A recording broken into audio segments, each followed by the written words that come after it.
7 days to expiration or 30 to 45 days to expiration when you're running the wheel strategy. In today's video, we're going to be covering both and which one may suit your needs better. And if you just drop a comment down below, you're also going to get my full Ark Options Strategy playbook specifically for 2026 and beyond. No strings attached at all. Just drop a comment down below and I'll send that over to you. And please hit that like button and that subscribe button. It really helps this channel grow. But let's get into it, guys. Today's topic is going to be about what DTEs we should be selecting. What is like the ideal DTE to be going after when we're running the wheel strategy? Is it 7 days to collect more of that premium, or should we be going after 30, 45 days that lets time decay work in our favor? We're going to be covering that today. So first and foremost, we need to first talk about stock selection because that's going to make the biggest difference, okay? So I have two stocks pulled up, two of my favorites, at least at the time of recording this video,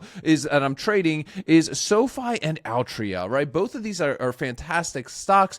They offer weeklies as well. So let's go over the shoulder and take a look at them. Now, real quick, I do personally love Altria. I know that may be fairly controversial to some people. I do love this company, and one of the reasons for that is because I love running the wheel strategy on dividend-paying stock. Right now, let's be honest, Altria's dividend is a little out of hand at times, right? Like being over 7%. That's a juicy premium, but that's a risk I'm personally willing to take. So you have to go make those kind of financial decisions for yourself. I am not a financial advisor. Taking a quick gander at the chart here on Altria, we did see a nice little recovery after we saw a drop down to that 54-ish level. Now praying at that 56 level. Pre-market, we're up a little bit, so we're expecting a nice little recovery here, hopefully towards at least our 50-day moving average of $58 and towards that 300-day moving average right around that same price. But with that said, setup's looking nice, right? Even though we're a little bit green here, setup is still nice, below the bottom Bollinger Band, below my key moving indicators that I like to look at, 52 and 300-day moving averages.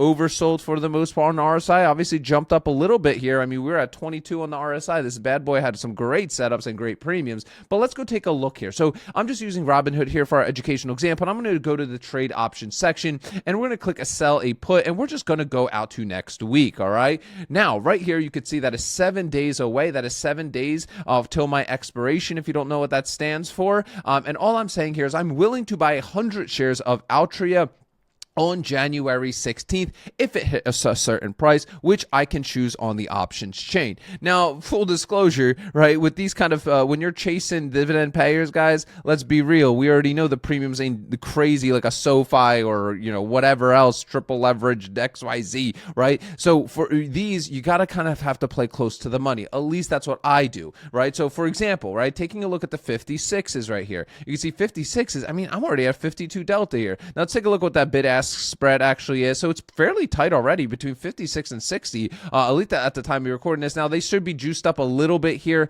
once the actual markets open. So we will see. But taking a look at the 55s here, a 25 delta. So a massive drop here. Let's take a look at what our spread here is. Again, that is around 20 to 25. So let's take a look. Like if I was me personally, if I was doing this trade, like, and I see Altria getting hammered like this and it's below all its key moving averages, like I'm going at the money unless there's some crazy fundamental shift in the company, right? So like for me, I would be looking at 56s. That's me personally. So let's go take a look. Let's just assume we get a fill around 58, right between the bid and ask spread is usually what I target. Obviously that delta is very aggressive, but obviously all these things I believe will adjust a lot more once the market opens here and especially into the first hour of the trading day. But let's just assume for this educational example, that's what we're all the juice that we could squeeze out of this thing. So let's put our 57 here.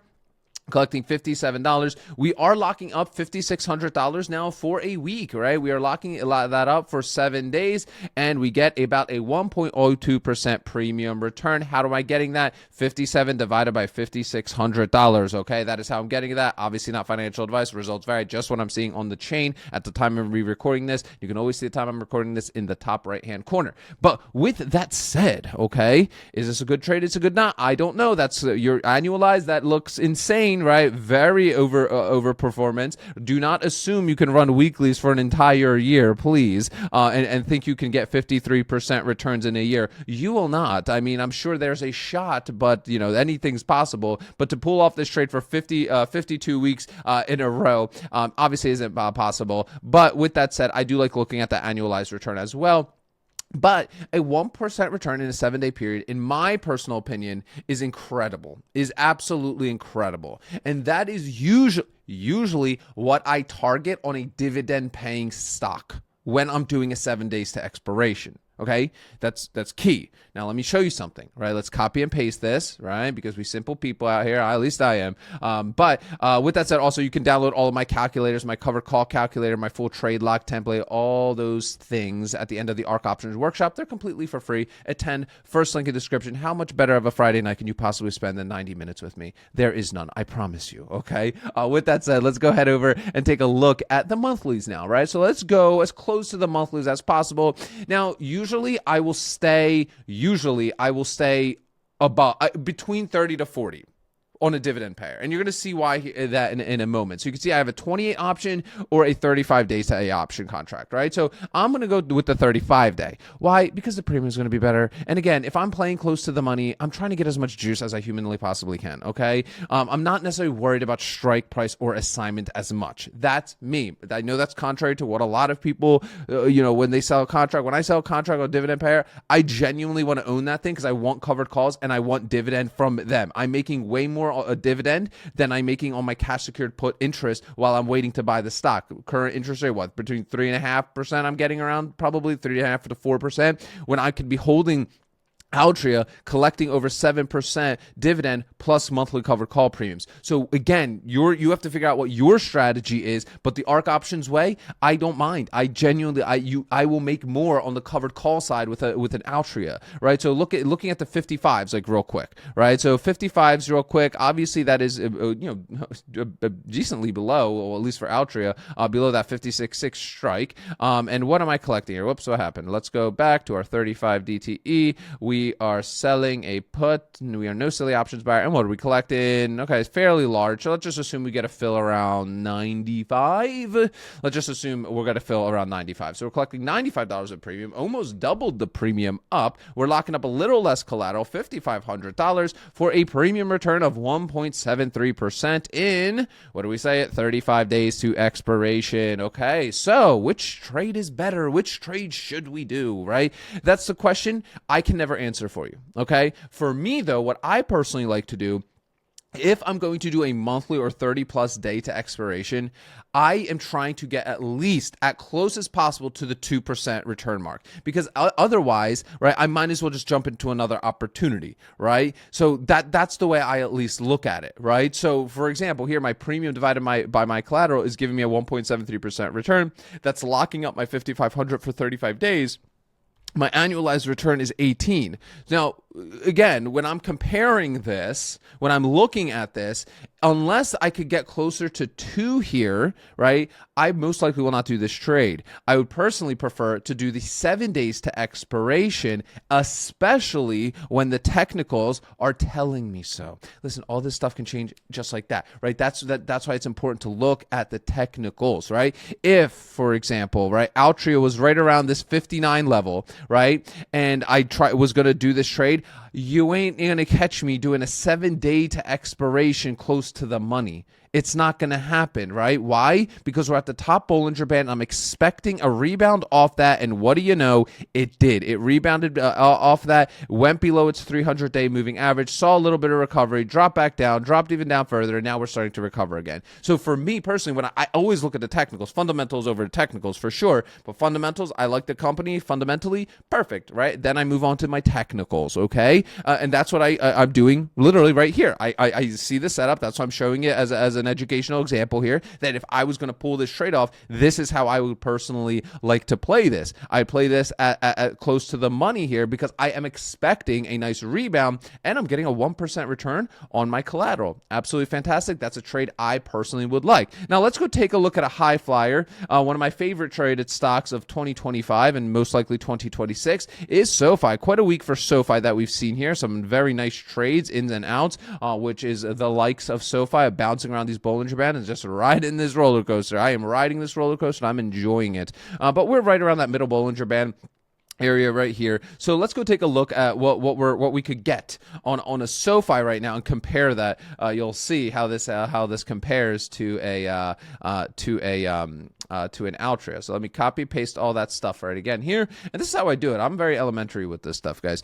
So trade SoFi options. We're going to sell a put. We're going to go out our 7 days, and let's take a look at what kind of premium we're collecting. Now, it's obviously whatever your strike selection is going to be. That's totally dependent on what you want, how much you want to own the stock. Obviously, the setup on SoFi right now isn't that great. It's in its middle Bollinger Band, and it's fairly green yesterday. It's not exactly the perfect time to sell puts, but honestly, if you want the stock, there's really no bad time to sell puts. So we'll play a couple. Let's see. Let's because we got to be aggressive a little bit here because we were aggressive on Altria. So let's just do the 27s. That's about a 35 delta, which is fine. We're collecting $55 of premium on that. So let's put our 55 premium here. We're locking up substantially less collateral, right? $2,500. Look at that. 2.2% return on your money in a single 7 days. That's insanity. 114% return in annualized if you could pull that trade off 52 times in a year. Obviously, not financial advice. Results vary. This is very unlikely that you're going to be able to pull this off. But some of these people on YouTube will tell you it's possible. Run the other way, folks. But with that said, okay, would this be a trade that I like to do? This is trades that I do. These are trades only on SoFi. I am primarily only running right now, like aggressive at the money, or as close to the money as I can on SoFi. That's kind of where I'm at right now on my SoFi journey because I do not care if I get assigned. If at 27, 28, even at current market value, I really love this company. I'm very bullish on it long term, so I'm just collecting all the juice along the way. Okay, but with that said, this would be a trade that I like to do on a weekly basis. Okay, this is something that I do. I play around the 25 to 35 delta usually for my puts as well as my covered calls. I actually have a bunch of stuff expiring here today, which is very nice. So we'll see what happens with my calls and my puts today. So I have what I do is basically I sell puts and I sell calls for the same expiration weekly to capture both ends of that premium. If I get assigned, cool, got calls, right? If I don't get assigned, obviously great, right? And I just move on, right? But let's take a look at the monthly here just to show you guys it. So let's go February 13th. Right, we'll use that same 35 DTE expiration. Let's take a look at a 35 delta to kind of keep it the same. So we'll do a 33 delta, about 35. And that's a 26 strike price. That's giving us a little bit of a wider bid-ask spread. So let's just assume we'll get a fill around that, let's just say 140 fill on this one. 140, our collateral is less at this point, right? So, my bad. Mistake. Somebody's yelling in the comments. That was a $2,700 in collateral, but still about 2% return. All right, so but on this one we're collecting just so I don't make the mistake, $2,600 of collateral is being locked up here, and we can see what happened here. What happened? Let's see. Let's fix this. We're locking up $2,600. We are collecting 140 of premium, 140 of premium right here, and then we will fix our little position here to be our $2,700 in collateral. And look at this one, 5.38% return in a month. Anybody on the internet that tells you this isn't a high-risk play is absolutely ludicrous, is just trying to sell you something. And that's not to say I'm not trying to sell you something, right? I have an incredible community called Options School, Mastermind, which is an incredible group of individuals, level-headed individuals, right? But you have to understand, if somebody's promising you that you can consistently make 5% a month, Listen, guys, they ain't Bradley Cooper. They ain't Bradley Cooper from Limitless. Please stop the cap. But with that said, this is a very high risk play. High risk meaning that I don't care what the Delta says, I don't care what technical say, there's a very highly likely chance that you will be assigned here. That is the ultimate number. How much return are you getting on collateral? Because as much as you think this is free money, this ain't free money. We are still insurance salesmen, so to speak, in the option selling game. We are taking on risk. And I feel like a lot of people, when they sell options, they think it is risk-free and it's free money. It's not. It is not free money. You still have risk that you are carrying, especially on outsized returns like that you're seeing right here. Now, which one do you take? It's totally up to you. For me personally, I like to be doing weeklies, especially on a position like this, since I'm playing close to the money anyway, because typically weeklies will offer a better return on your money. Your money's working a lot more aggressively, but time doesn't work in your favor as much. Plus, it does require a little bit more management on your part, especially if you are a beginner. I would say take a look at monthlies, 30 to 45 days, run those kind for a year, learn the ropes, learn about all the situations you can be in, because guess what? One wrong mistake in this game, one wrong stock selection can wipe out a year's worth of premium. That's the last thing I would ever want to see to happen to you guys. So if you want all of my trade logs and my premiums and my trade log template, click the first link in the description of today's video. There's going to be a 90-minute Ark Options Strategy workshop. I'm going to show you how to take the wheel strategy to the next level, and I'm going to give you all these free tools at the very end of that training. Remember, guys, sell options, collect premiums, repeat. I'll see y'all tomorrow.